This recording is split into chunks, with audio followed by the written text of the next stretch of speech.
tebrikleşmesiyle Allah Teala'nın azıcık tırnakımızı belirlene kadar tutturak keskin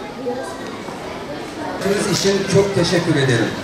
Haklı da 1933 yılı 11. ayının 12. günü Diriliş yolumuz, ümit yolumuz, erkinlik yolumuz, müstakillik yolumuzdur.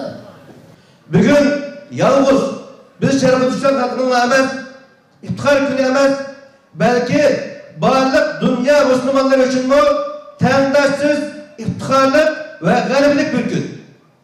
Bu akşam yine burada müşahede ettik. Bu salondaki genç kardeşlerimizi görünce 1933'te, 1944'te nasıl Doğu Türkistan İslam Cumhuriyeti kurulmuşsa imanlı, ihlaslı bu genç kardeşlerimizle beraber yeniden Doğu Türkistan İslam Cumhuriyeti'ni kuracağımızı bu akşam burada yine de müşahede ettik. Neden susuyorsunuz? Bu zulmü görmüyor musunuz? Susanlara yine soruyorum. Acaba cüzdanımız vicdanımızın önüne mi geçti?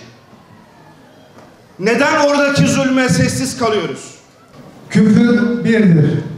Afganistan'da da olsa, Myanmar'da da olsa, Keşmir'de de olsa, Kırım'da da olsa, Doğu Türkistan'da da olsa küfür birdir. Şimdi sıra Doğu Türkistan'a özgürlüktendi. Geçen 30 yıla baktığımızda özgürlük ve bağımsızlık bir yana zulüm ve insan hakları ihlalleri arttı.